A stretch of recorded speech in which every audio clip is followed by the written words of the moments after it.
وزیر اعلیٰ گلگت بلتستان حافظ حفیظ الرحمان نے وزیر اعظم نواز شریف کی نااہلی کو مکمل طور پر فکسڈ فیصلہ قرار دیا۔ اسلام آباد میں واقع جموں کشمیر ہاؤس کے ملٹی پرپز ہال میں وزیر اعظم آزاد کشمیر راجہ فاروق حیدر کے ہمراہ پریس کانفرنس کرتے ہوئے وزیر اعلیٰ گلگت بلتستان حافظ حفیظ الرحمان نے کہا کہ اپنی پارٹی پہ وج بھی راج کر رہا ہے اور کچھ لوگ آج بھی اس کے حامی ہیں، گو کہ اس کے نام لیواؤں نے اس کا نام مٹی میں ملا دیا ہے، جس کی وجہ سے اس کی شخصیت اور اس کا جو کرشمہ کم ہوا ہے۔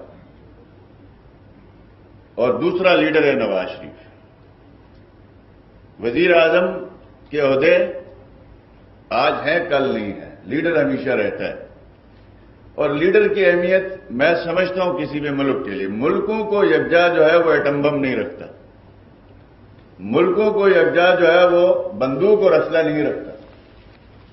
یہ دنیا کی مسلمہ تاریخ ہے، کسی بھی قوم کو یکجا کرنا اور اس کے چھوٹے بڑے یونٹس کو یکجا کر کے چلانا ایک پاپولر لیڈر کے علاوہ اور کسی کے بس کی بات نہیں ہوتی ہے۔ حافظ حفیظ الرحمان نے نواز شریف کے بطور وزیر اعظم ہونے کے حوالے سے تبصرہ کرتے ہوئے کہا، منتخب وزیر اعظم کو جو تیسری دفعہ منتخب ہوا، جس نے گوادر سے لے کے خنجراب تک اور مظفر آباد سے لے کے مظفر گڑھ تک پوری قوم کو ایک لڑی میں پرونے کی کوشش کی، نہ صرف باتیں کی بلکہ عملاً اس نے جدوجہد کی۔ یہ ملک جہاں پہ اس کا سفر دیکھیں، سب سے پہلا لیڈر بنتا ہے، لیڈر پھر کمیونیکیشن ذرائع دیتا ہے، پھر اس ذریعے سے قومیں ملتی ہیں۔ آج جو سی پیک کے ذریعے وزیر اعظم صاحب نے جو اقدامات اٹھائے ہیں، ہمارا وزیر اعظم آج بھی وہ ہے، ہمارا آج بھی وزیر اعظم وہ ہے۔ ہم کبھی اس کو سابق وزیر اعظم نہیں کہوں گا، یہ میرا اعلان ہے، میں کبھی اس کو سابق وزیر اعظم نہیں کہتا، چاہے وہ رائے گنج میں بیٹھا ہے، چاہے وہ جا کے گولمنڈی میں بیٹھا ہو۔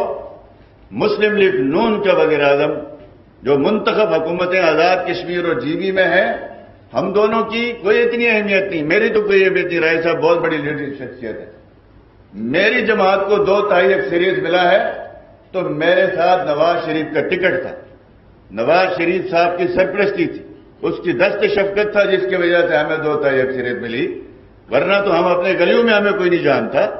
جے آئی ٹی کی تشکیل کے حوالے سے بات کرتے ہوئے وزیر اعلیٰ گلگت بلتستان حافظ حفیظ الرحمان کا کہنا تھا، جے آئی ٹی بنائی گئی تھی، ڈاکٹر عاصم پہ بھی بنائی گئی تھی، اس کا کیا بنا؟ خود اس سپریم کورٹ نے ایک ای او بی آئی اسکینڈل بے نقاب کیا تھا جو 44 ارب کا ہے، اسی نے انویسٹیگیشن کروائی تھی اور اسی نے جو فیصلے کیے تھے۔ کدھر ہے وہ؟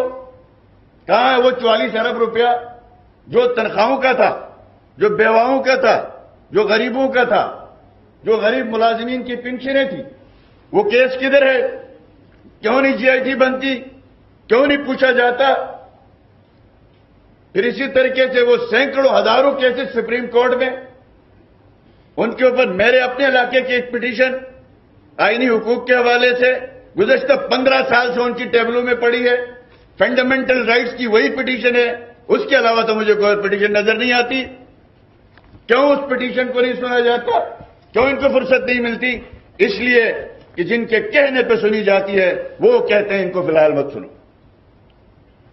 یہ فیصلہ فکس ہے، یہ ٹوٹل فکس فیصلہ ہے۔ روفی پرل سٹی اسکیم 33 کی پرائم ترین لوکیشن پر M9 انٹرچینج کے ساتھ معمار موڑ کے سامنے اور میمن ہاؤسنگ سوسائٹی کے درمیان۔ گزشتہ 50 سالوں سے آپ کا اعتماد لیے روفی پراپرٹیز آپ کے لیے لائے ہیں وہی معیار، روفی pearl city.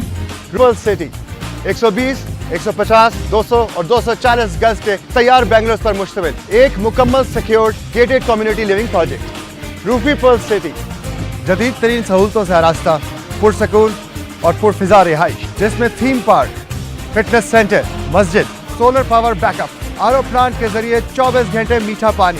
Scheme 33 Karachi university, NED university, PCSIR اور گلشن کنیز فاطمہ کے قریب تر۔